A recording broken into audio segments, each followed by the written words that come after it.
you believe it to be, I will meet you there. If you say I got to go here and lay hands, fine, healed. If you say you got to come touch my coat, fine, healed. If you say all I got to do is say the word, your servant's healed from miles away, fine, healed. If you say I got to go to the surgeon, doctor, and this appointments and this medication and these and that, fine, healed.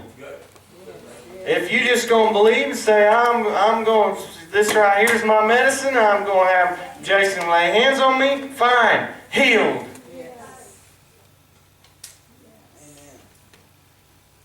That's why there's no condemnation. There's no, I don't know the path for everybody. I don't know the ins and the outs and which road you're going to take, but the destination is healed. Amen. I'm telling you, it's the truth. I could show you. I have for years now. How many times that it's the will of God for us to be healed physically, not later in the sweet by and by. Now. I mean, not there too, but I'm talking about here. And because we've not been established in the truth of that, we've not lived in it. See, you can go on living your life as if it's Thursday, and the masses will do just that.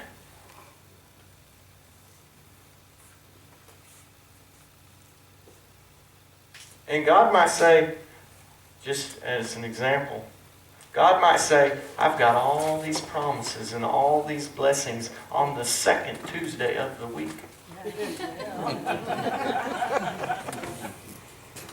And we go on living like it's Thursday. And then the promises of God aren't actually really working in our lives, and so we make up new doctrines. And we make up new belief systems. And we say, well, it's not always God's will to heal.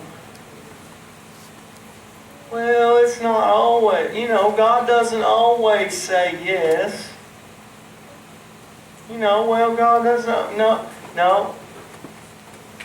All of that might be true on Thursday, but it's not true on the second Tuesday. Are you following me? Yeah.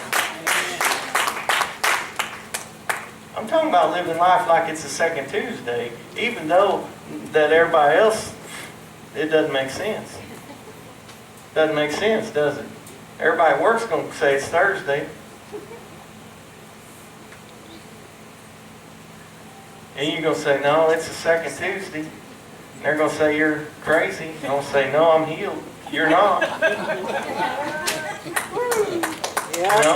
I thought this, I saw this, I see this, I hear this every day, okay? This is how much we have to change the way we think and what religion has done to us. I'm telling you, it bothers me. Because now how much He's loved me has changed me too much that I love people now more than I ever did. I used to not even like people. I didn't like people at all. I thought everybody's idiots.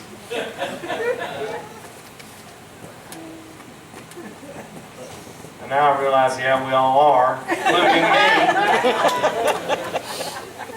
I used to not even like people. Now He's done something in me where I love people. I can't even help it. I mean, I can't stop it. And so now it hurts me because it hurts Him to see people living religious and not getting to take part in life with Him. You can go to church 3 times a week. You can play Christian music on your radio. You can even read 3 verses every morning and all this Christian stuff and not know God. That's right. I just want to know God. I don't want to see, but I say this mindset of people. Right? So, because now we believe and we have faith and we see people healed, right? And so this, when you do that, when you step up and say, I made my mind up. I'm going on with God. I don't care. Religion will continue to tell you it's Thursday. And they'll make up all kinds of fancy doctrines and excuses and ways to teach around it and say, and they'll keep living in Thursday, saying it's going to be second Tuesday over yonder maybe, right? And so I'm saying, there's a place you can live now. I'm saying this, that this mindset, this religious mindset, you get faith now and you start understanding grace now, there'll be a divide. There's going to be a separation. Not everybody's going with you. Right? So this old mindset, they'll say, you can tell them like that. Well, one indication is they always criticize poor old Joel. You got me? I went over like a lead balloon. They always criticize poor old Mr. Osteen, right? Criticize Joel Osteen. Well, I'm a Joel Osteen fan. He's encouraging people and lifting people up and getting people engaged with God. I mean, he's got the biggest church maybe in America. I don't know that, but I'm saying they baptize like 1,200 people a week. I would probably be careful talking bad about him and your church of 20. I mean, and so they'll say, I heard this. I'm getting to my point. Now I'm quitting. I didn't get as far as I thought I would. But they'll say this. Well, here, so-and-so's got whatever disease, right? I'm not even going to name one because I don't even honor them enough. Amen. Let's say whatever. They got this whatever. Well, okay, now we're all going to gather and pray. So-and-so's got whatever, right? So they pray their prayer like we used to pray and never see any results. If we do, the doctor did it. Thank God for doctors. And then they'll say, well, maybe we ought to just Joel Osteen it. I heard this. I'm not making this up. Maybe we ought to just Joel Osteen it. When they got done praying, How crazy is religion that has taught us to criticize someone that has a method that works while ours doesn't? Right. I'm going to say that again. You process this. You can go home on this. Religion, this is one of the characteristics of religion. Religion has taught us to criticize someone else's method that actually at least works part of the time anyway. Sit over here in our place and criticize their method, and our method never works.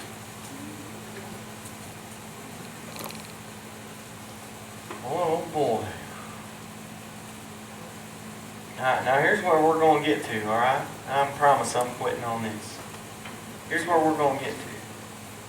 We're going to get to a place where the truth is so much in us and love is so much in us that the will of God is going to be so much in us and happening around us that there's going to be signs, miracles, wonders, people getting healed. I'm talking about unexplainable, miraculous. I'm talking about big time stuff. Big time stuff. And now look, here's what's going to happen. And it's not for the reason of proving to them we're right. That's going to happen, but that can't be our motive. Our motive has to be love. Right. Yes. And that's why it's going through the process slow of getting us there. Because we've seen a lot of stuff. We've seen a lot of miracles. We've seen a lot of healings. And if we saw everybody healed right now that we touched, for long we'd be thinking it's a method and we're right and you're wrong, and we wouldn't handle it. Our character's not there yet. But when we get to the place where I want you healed because my heart breaks at the fact of you not being healed, that I have so much love in me for someone that I can't go another day without you being healed. See what I'm talking about? You see the difference? When we get to that place, I'm not leaving here until you're healed. You see? When we get to that place, in that place, there will be so many miracles, so many healings, so many. I'm talking about signs and wonders. Not for the fact to prove that we're right, even though it will do that. I think that's why Jesus said, heal the sick, then tell them the kingdom is here. Because now you got their attention. And the reason we haven't got anybody's attention is because we're no longer living in miracles and living in faith and living in truth. No longer living in truth. We're getting it. But you see now why we got to keep, this place ought to be full. Because I can't speak for you, I can speak for me. I need someone to keep on telling me it's the second Tuesday when everything else in life is telling me it's Thursday.